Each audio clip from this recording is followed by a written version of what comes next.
उषा का सगा बेटा सुनील और बहू कीर्ति उन्हें उनके सौतेले बेटे के साथ छोड़कर जा रहे होते हैं। बेटा, तेरी जब कमाई बढ़ जाएगी कम से कम तब तो मुझे तू लेने आ जाना। हाँ हाँ माँ, क्यों नहीं। चलो भी, अब कितना लेट कर दिया है, टैक्सी इंतजार कर रही है बाहर। हाँ हाँ चलो। सुनील और कीर्ति चले जाते हैं और उषा उन्हें जाता हुआ देख उदास हो जाती है। तभी वहाँ निशा आ जाती है। अपनी सास को उदास देख निशा उनके पास जाती है। क्या हुआ मम्मी जी, आप तो बहुत सगा बेटा करती थी। आपके सगे बेटे ने तो आपको छोड़ दिया और चले गए अपनी अलग गृहस्थी बसाने। देख बहू, मेरे बेटे को कुछ भी कहने की जरूरत नहीं है।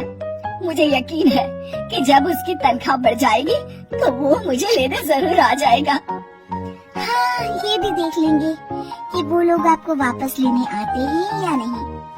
तब तक तो आप भी यही हो और मैं भी। उषा अपने बेटे के ना होने से बहुत ही उदास रहने लगती है। उन्होंने खाना खाना भी छोड़ दिया। सुनिए जी, मम्मी जी ने आज भी कुछ नहीं खाया।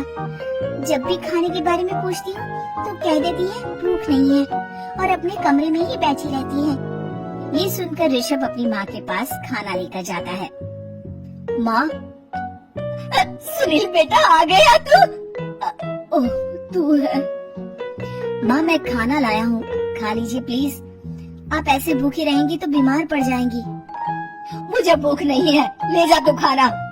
ठीक है, फिर जब तक आप नहीं खाएंगी मैं भी नहीं जाने वाला यहाँ से। अरे तू क्यों जिद करता है? कहा ना मुझे भूख नहीं है। अरे मम्मी जी, आप खा भी लीजिए ना, ये कितने प्यार से आपको खिला रहे हैं, उसकी तो कदर कर लीजिए कम से कम। अरे तू क्यों बीच में हमेशा अपनी टांग अड़ाती है? ठीक है, लाओ दे दो। कम से कम खाने के बाद तुम दोनों तो इस कमरे से जाओगे। उषा खाना खा लेती है और ऋषभ और निशा ये देखकर खुश हो जाते हैं। चलो, कम से कम माँ ने खाना तो खा लिया। उषा एक दिन सुनील को फोन मिलाती है। हेलो बेटा सुनील, तू घर मिलने आ जाना बहू को लेकर। कितने दिन हो गए, बहुत मन कर रहा है मेरा। हाँ हाँ ठीक है माँ, ऑफिस में बहुत काम है, टाइम मिला तो आ जाऊंगा। सुनील फोन काट देता है। हेलो सुनील बेटा। सुनील की बात सुनकर उषा उदास हो जाती है। तभी वहाँ ऋषभ आ जाता है। माँ, ये देखो, मैं जलेबी लाया हूँ तुम्हारे लिए, तुम्हें बहुत पसंद है ना? उषा जलेबी देखकर बहुत खुश हो जाती है। अरे वाह, जलेबी लाला दे। उषा जलेबियाँ खा रही होती है और ऋषभ अपने कमरे में चला जाता है। देखा मम्मी जी, आपका ये कितना ख्याल रखते हैं और प्यार सगे और सौतेली से नहीं आंका जा सकता। आपको उदास देखकर ये आपके लिए तुरंत जलेबी ले आए, यही तो प्यार होता है।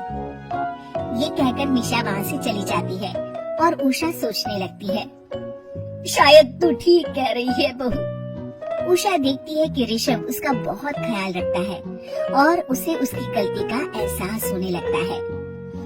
एक दिन सुनील और कीर्ति घर पर आते हैं। उषा उन्हें देखकर खुश हो जाती है। और माँ, कैसी हो?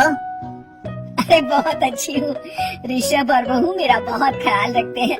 वैसे मुझे नहीं लगा था कि तू आएगा बहू के साथ। क्यों, ऐसा क्यों लगा आपको माँ? बेटा, फोन पर तूने कहा था कि तुझे बहुत काम है। हाँ माँ, पर मुझे ये भी तो पता था ना कि मेरी माँ इंतजार कर रही होगी मेरा। ना बेटा ना, मैं तो इंतजार नहीं कर रही थी, मैंने तो उम्मीद ही छोड़ दी थी। सुनील को ये देखकर अजीब लग रहा होता है कि उसकी माँ ऋषभ से अब बहुत अच्छे से बात कर रही होती है और उसके आने की उनको कोई खास खुशी भी नहीं होती है। अपनी माँ का ध्यान न पाकर उसे थोड़ी सी जलन महसूस होती है। माँ, ये देखो मैं क्या लाया हूँ, साड़ी तुम्हारे लिए। हाँ बेटा, अच्छी है साड़ी तुम। अच्छी है तो फिर आप आज इसे पहनो और फिर कहीं घूमने चले जाते हैं। बेटा, ऋषभ ने भी मुझे साड़ी दी थी, आज तो मैं वही पहनूंगी। तेरी दी हुई साड़ी फिर कभी पहन लूंगी।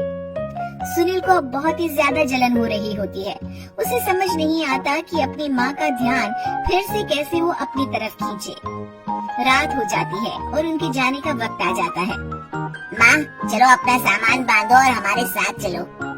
कीर्ति ये सुनकर चौंक जाती है। ये क्या कह रहे हैं आप? हम सासू माँ को लेने थोड़ी ना आए थे।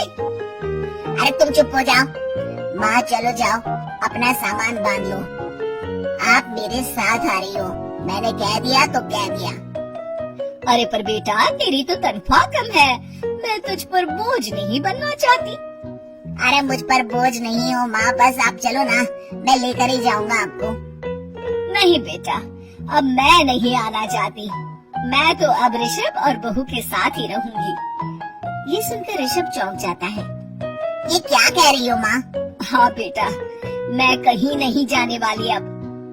माँ अब सच में नहीं जा रही? नहीं बेटा, मैं तो तेरे पास ही रहूंगी अब, और जो प्यार मैं तुझे नहीं दे पाई वो सब दूंगी बेटा। ऋषभ और उसकी माँ गले मिलते हैं और निशा खुश हो जाती है।